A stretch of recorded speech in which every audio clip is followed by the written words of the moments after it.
শুনিয়াছি সাধু মুখে বলে সর্বজন, শ্রীরূপ কৃপায় মিলে যুগল চরণ।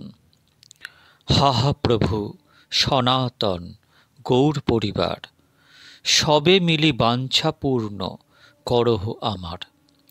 শ্রীরূপের কৃপা যেন আমা প্রতি হয়, সে পদ আশ্রয় যাঁর সেই মহাশয়। প্রভু লোকনাথ কবে সঙ্গে লইয়া যাবে, শ্রীরূপের পাদপদ্মে মোরে সমর্পিবে। হেন কি হইবে মোর নর্মসখীগণে, অনুগত নরোত্তমে করিবে শাসনে। ভক্তগণ, আজ আস্বাদন করব আমাদের স্বরগোস্বামীর প্রধান গোস্বামী শ্রী রূপ গোস্বামীর দিব্যাতিদিব্য জীবনী। খুব সাবধানে শ্রবণ করুন। শ্রী শ্রী কৃষ্ণ চৈতন্য মহাপ্রভুর প্রিয়তম জন স্বরগোস্বামীর অন্যতম শ্রীরূপ গোস্বামী। মহাপ্রভু শ্রীরূপ ও সনাতনের দ্বারা পৃথিবী তলে স্বীয় অভীষ্ট শিক্ষা ও সিদ্ধান্ত প্রচার করেছেন। ভক্তগণ এই দুইজনকে সেনাপতি বলেছেন। শ্রীরূপ গোস্বামীর বংশ পরিচয় শ্রীল জীব গোস্বামী লঘু বৈষ্ণব তোষণীতে লিখেছেন। উদ্যচ্চারূপৎ ক্রমাশ্রিতমতীজস্যামৃতস্রাবিনী, জিহ্বা কল্পলতাত্রয়ী মধুকরী ভূয়ো নরি নৃত্যতে। রেজে রাজসভাসভাজিতঃ পদঃ কর্ণাট ভূমিপতি, শ্রী সর্বজ্ঞো জগৎ গুরুর্ভুর্বি ভরদ্বাজন্নয়ো গ্রামণি। অর্থাৎ শ্রী সর্বজ্ঞ জগৎগুরু নামে কর্ণাট দেশাধিপতি পৃথিবীর মধ্যে একজন বিখ্যাত নৃপতিরূপে বিরাজিত ছিলেন। তাঁর উৎকৃষ্ট শব্দবিন্যাসময়ী অমৃত নিঃসন্দিনী এবং বেদত্রয় রূপ কল্পলতায় মধুকরী তুল্যা জিহ্বা নিরন্তর নৃত্য করত। তার পাদপদ্ম যুগল রাজমণ্ডলী কর্তৃক পূজিত হতো এবং তিনি ভরদ্বাজ গোত্রের শ্রেষ্ঠ ব্যক্তি ছিলেন। এই কর্ণাট ভূপতি জগৎগুরু শ্রী সর্বজ্ঞের অভ্যুদয়কালে দ্বাদশ শতাব্দীতে শ্রী সর্বজ্ঞের আত্মসমপুত্র শ্রী অনিরুদ্ধদেব, শ্রী অনিরুদ্ধের দুই পুত্র শ্রী রূপেশ্বর ও হরিহর। রূপেশ্বর ছিলেন শাস্ত্রে বিচক্ষণ, হরিহর ছিলেন অস্ত্রে বিচক্ষণ। পিতার অন্তর্ধানের পর রূপেশ্বর ছোট ভাই হরিহর দ্বারা রাজ্য থেকে বিতাড়িত হন। তৎকালে তিনি 8টি অশ্বসহ পৌলস্ত্য দেশে আগমন করেন এবং পৌলস্ত্যের রাজা শ্রী শিখরেশ্বরের সঙ্গে তার মৈত্রীভাব হয়। রূপেশ্বরের পরম সুন্দর এক পুত্র জন্মগ্রহণ করেন। ওই পুত্রের নাম শ্রী পদ্মনাভ দেব। শ্রী পদ্মনাভ গঙ্গাতটে বাস অভিপ্রায়ে নৈহাটি নামক গ্রামে এলেন এবং তথায় সাধ্বী পত্নী সহ সুখে বাস করতে লাগলেন। তিনি শ্রী শ্রী জগন্নাথ দেবের শ্রীমূর্তি পূজা করতেন। শ্রী পদ্মনাভ দেবের 18টি কন্যা ও 5টি পুত্র হয়। পুরুষোত্তম, জগন্নাথ, নারায়ণ, মুরারি, মুকুন্দই 5টি পুত্রের নাম। শ্রী মুকুন্দদেবের পুত্র শ্রী কুমারদেব, ইনি পরম সদাচারী ও বিপ্রকুলের রত্নসদৃশ ছিলেন এবং নিরন্তর যাগ যজ্ঞাদি পরায়ণ ছিলেন। পরবর্তীকালে স্বজনগণের দ্বারা তিনি পীড়িত হয়ে নৈহাটি পরিত্যাগপূর্বক বঙ্গদেশে বাকলা চন্দ্রদ্বীপ গ্রামে এসে বসবাস করতে লাগলেন। তত্রস্থ সজ্জনগণ কর্তৃক তিনি পরম আদৃত হলেন। কুমারদেব যশোরে ফতেয়াবাদ নামক গ্রামেও একখানি বসতবাটি করেছিলেন। শ্রী কুমারদেবের অনেকগুলি সন্তান ছিলেন, তার মধ্যে 3টি পুত্র ছিলেন পরম বৈষ্ণব।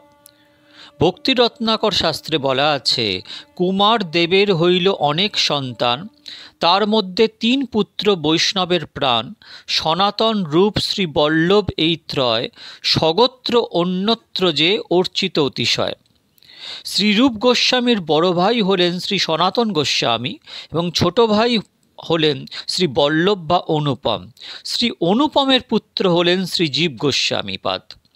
শ্রীল কবিকর্ণপুর গৌর গণোদ্দেশ দীপিকাতে ব্রজলীলায় ওইরূপ শ্রীরূপ গোস্বামী শ্রীরূপ মঞ্জরী ছিলেন বলেছিলেন।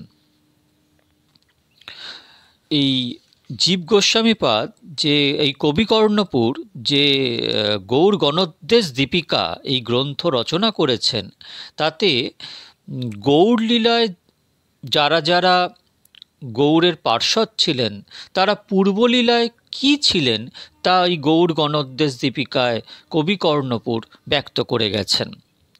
শ্রীরূপ মঞ্জরী খ্যাতা যাশীদ বৃন্দাবনে পুরা সাদ্য রূপাক্ষ গোস্বামী ভূতা প্রকটতা মিয়াত।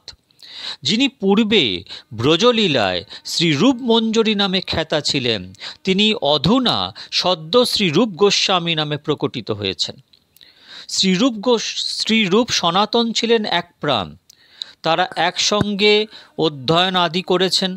শ্রী সনাতন গোস্বামী দশম টিপ্পণীর বন্দনাতে যাদের নিকট বেদান্ত আদি শাস্ত্র অধ্যাপন আদি করেছিলেন তাদের বন্দনা করেছেন। ভট্টাচার্যং সার্বভৌমং বিদ্যাবাচস্পতিম গুরুম বন্দে বিদ্যাভূষণঞ্চ গৌড়দেশে বিভূষণম বন্দে শ্রী পরমানন্দ ভট্টাচার্যং রসপ্রিয়ম রামভদ্রম তথা বাণী বিলাসম চোপদেশকম। আমি অধ্যাপক সার্বভৌম ভট্টাচার্য, গৌড়দেশ বিভূষণ বিদ্যাভূষণ বিদ্যাবাচস্পতি রসপ্রিয় পরমানন্দ ভট্টাচার্য এবং বাকচতুর অধ্যাপক রামভদ্রাদিকে বন্দনা করি। এই শ্লোকে শ্রীরূপ গোস্বামী যাদের নিকট বেদান্ত আদি শাস্ত্র অধ্যয়ন করেছিলেন তাদের নাম পাওয়া যায়। শ্রীরূপ সনাতন অল্প বয়সে নিখিল বেদশাস্ত্র অধ্যয়ন আদি করে পরম বিদ্বান হয়েছিলেন। তারা কিভাবে তৎকালে গৌড়েশ্বর হুসেন শাহ বাদশাহের মন্ত্রিত্ব লাভ করেন তৎসম্বন্ধে কিছু প্রবাদ আছে। বাদশাহের যে গুরু মৌলভী ছিলেন তিনি বেশ সাধক পুরুষ ছিলেন, ভবিষ্যতের কথাদি বলতে পারতেন।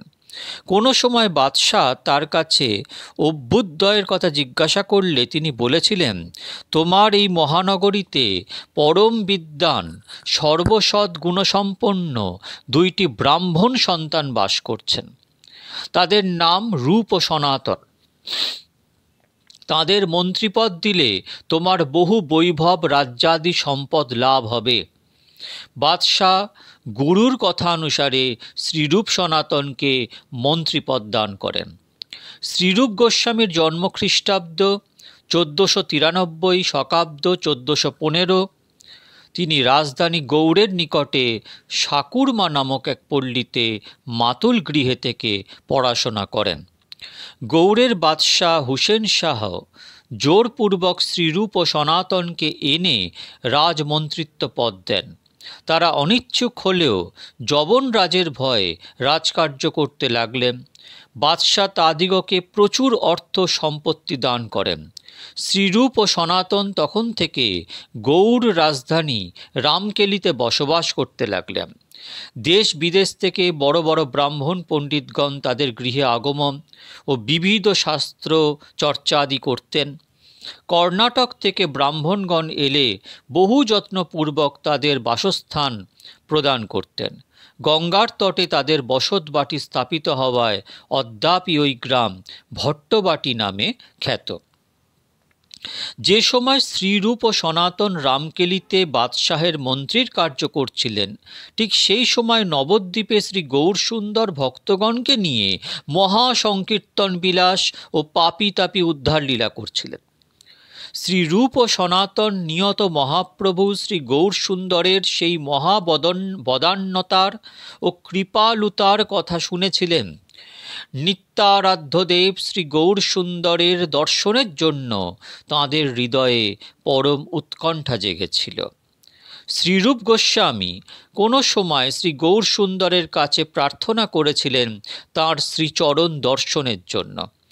শ্রীরূপের সেই পত্রোত্তরে মহাপ্রভু বলেছিলেন, পরপুরুষ অনুরক্তা রমণী যেমন বাহ্যস্বামীর সেবায় অনুরক্ততা দেখায়, তদ্রূপ তোমরা চিত্তটি শ্রীকৃষ্ণ পদে রেখে বাহ্য রাজকার্যে অনুরাগ দেখাও।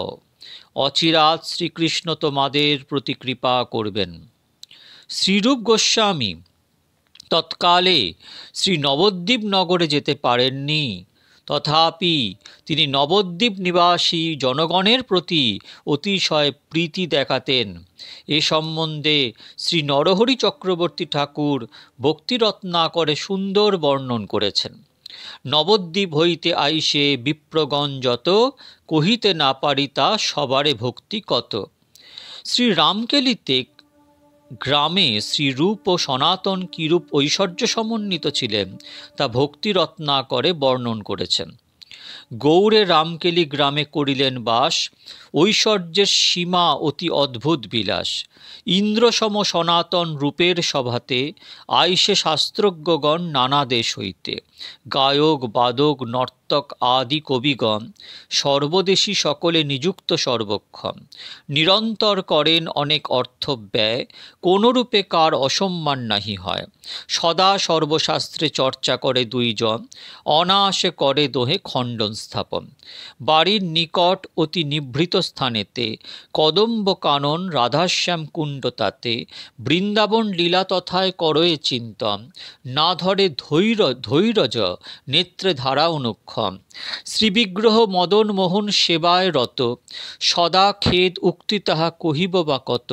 শ্রীকৃষ্ণ চৈতন্য চন্দ্র বিহরে নদিয়া, সদা উৎকণ্ঠিত তাঁর দর্শন লাগিয়া। ভক্তিরত্নাকর। অতঃপর শ্রী গৌরসুন্দর সন্ন্যাস গ্রহণ করলেন এবং নদিয়া ছেড়ে চললেন শ্রী পুরুষোত্তম ক্ষেত্রে অর্থাৎ পুরীতে। এই কথা শুনে শ্রীরূপ পরম ব্যাকুল হয়ে উঠলেন। জীবনে আর শ্রী গৌরসুন্দরের রাতুল শ্রীচরণ যুগল দর্শন হবে না বলে প্রাণটি বিদীর্ণ হতে লাগল। অন্তরে অন্তরে অন্তর্যামী শ্রী গৌরহরি অভয় পদে দারুণ বেদনার কথা নিবেদন করতে লাগলেন। ভক্তবৎসল প্রভু ভক্তের আহ্বানে স্থির থাকতে পারলেন না।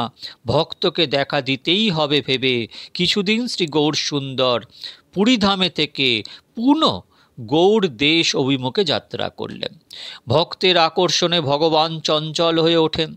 গৌড় দেশে শ্রী গৌরসুন্দর বিদ্যানগরে সার্বভৌম পণ্ডিতের ভ্রাতা বিদ্যা বাচস্পতির ভবনে শুভ বিজয় করলেন। তখন ভক্তগণের যেন হৃদয়ের অপহৃত মহাধনের পুনঃপ্রাপ্তি ঘটল, আনন্দের অবধি রইল না।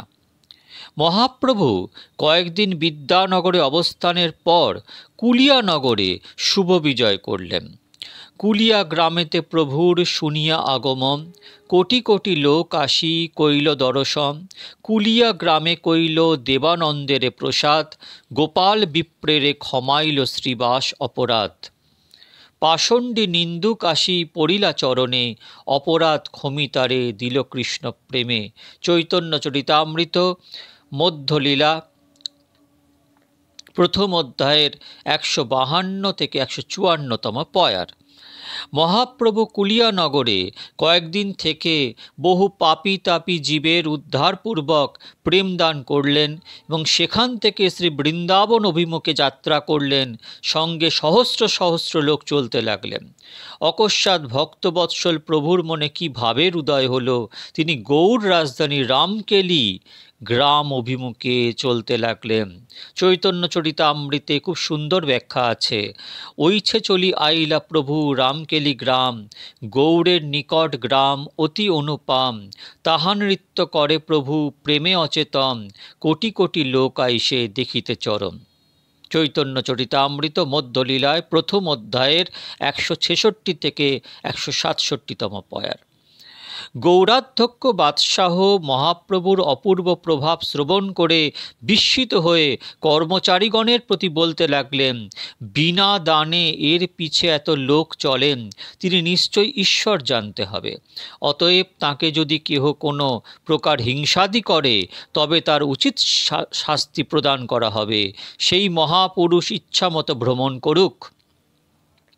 শ্রীরূপের বাদশাহ দত্ত নাম হল দবির খাস। বাদশাহ পরিশেষে মহাপ্রভুর সম্বন্ধে দবির খাসকে জিজ্ঞাসা করলেন। তিনি বললেন যে তোমার রাজ্য ছিল, যে তোমার রাজ্য দিল সে তোমার গোসাই, তোমার দেশে তোমার ভাগ্যে জন্মিলা আসিয়া, তোমার মঙ্গল বাঞ্ছে বাক্য সিদ্ধি হয়, ইহার আশীর্বাদে তোমার সর্বত্রই জয়। চৈতন্য চরিতামৃত মধ্যলীলা প্রথম অধ্যায়ের 176-177তম পয়ার। রাজা, তুমি তোমার মনকে জিজ্ঞাসা করো, তুমি নরাধীপ ও বিষ্ণু অংশতুল্য। তোমার মনে শ্রী চৈতন্য মহাপ্রভুর সম্বন্ধে যে জ্ঞান হয় তাহাই প্রমাণ। বাদশাহ বললেন, আমার মনে হয় শ্রীচৈতন্য সাক্ষাৎ ঈশ্বর, ইহাতে সংশয় নাই। বাদশাহ এই কথা বলে দরবার গৃহত্যাগপূর্বক অন্তঃপুরে প্রবেশ করলেন। শ্রীরূপ নিজ গৃহে এলেন। শ্রীরূপ ও সনাতন দেখলেন বিধাতা যেন অকস্মাৎ সদয় হয়ে অসাধনে গৌর চিন্তামণি মিলিয়ে দিয়েছেন। মহাপ্রভু গঙ্গা তটে এক বকুল বৃক্ষের মূলে অবস্থান করলেন। মহাসংকীর্তন রোলে দিগন্ত মুখরিত হচ্ছিল। সন্ধ্যা আগমনে তা বিরাম লাভ করল। ভক্তগণ মহাপ্রভুর চারিদিকে অবস্থান করছেন। এমন সময় সেই প্রাণের দেবতা শ্রী গৌর সুন্দরের অভয় পাদপদ্ম যুগল দর্শন বাসনায় ছদ্মবেশে সামান্য মাত্র বস্ত্র পরিধান করে শ্রীরূপ ও সনাতন দুই গুচ্ছ তৃণমুখে ধরে প্রেম পুলকিত প্রেমাশ্রু স্মরণ নেত্রে সাষ্টাঙ্গ দণ্ডপদ হয়ে পড়লেন শ্রী নিত্যানন্দের শ্রীচরণ যুগল মূলে। শ্রী নিত্যানন্দ প্রভু মহাপ্রভুর নিকট দুই ভাইয়ের কথা নিবেদন করে দুই ভাইকে শ্রী গৌর সুন্দরের শ্রীচরণে সমর্পণ করলেন। দুই ভাই মহাপ্রভুর শ্রীপাদপদ্ম তলে পড়ে অতি দৈন্য ভরে স্তুতিপূর্বক রোদন করতে লাগলেন। তখন শ্রী গৌর তাদের ভূমি হতে উঠতে বললেন। তাহলে আগে শ্রী নিত্যানন্দের চরণ যুগলে পড়লেন। নিত্যানন্দ সনাতন এবং রূপকে মহাপ্রভুর চরণে সমর্পণ করলেন। তাহলে নিত্যানন্দের কৃপা ছাড়া কিছুই সম্ভব নয়। রঘুনাথ দাস গোস্বামীও প্রথমে নিত্যানন্দকে বাদ দিয়ে গৌরের কাছে গেছিলেন। তখন মহাপ্রভু তাকে বাড়ি পাঠিয়ে দিয়েছিলেন। রোষো রোষো রঘুনাথ হয়েও না বাতুল, ক্রমে ক্রমে পায় জীব ভবসিন্ধুকুল, মর্কট বৈরাগ্য না করো লোক দেখাইয়া, যথাসাধ্য বিষয় ভুঞ্জ অনাসক্ত হইয়া। কিন্তু যখন নিত্যানন্দ কৃপা পেল, দণ্ড মহোৎসব হলো, নিতাইয়ের কৃপা হলো, তখন মহাপ্রভু একদম কোলে করে নিলেন। তাই নিতাই ছাড়া গতি নেই। তাই তো বড় বাবাজি মহারাজ গেয়েছে, নিতাই গৌর রাধে শ্যাম, হরে কৃষ্ণ হরে রাম। আগে নিতাই।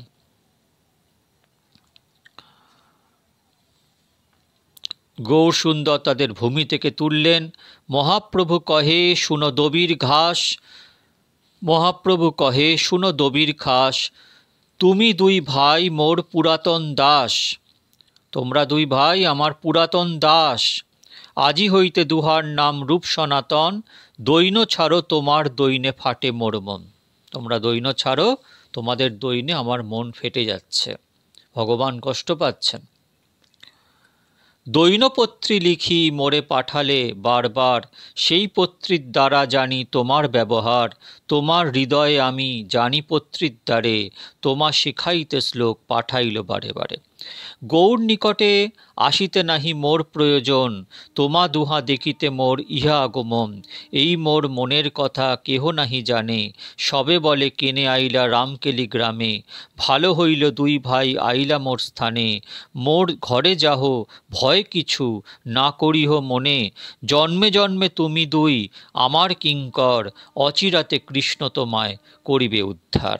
শ্রীচৈতন্য চরিতামৃত মধ্যলীলায় প্রথম অধ্যায়ের 207 থেকে 215তম পয়ার। মহাপ্রভু দবির খাস শ্রীরূপ গোস্বামী ও সাকর মল্লিককে মানে সনাতন গোস্বামীকে বিবিধ উপদেশ ও প্রবোধ দিয়ে বিদায় করলেন।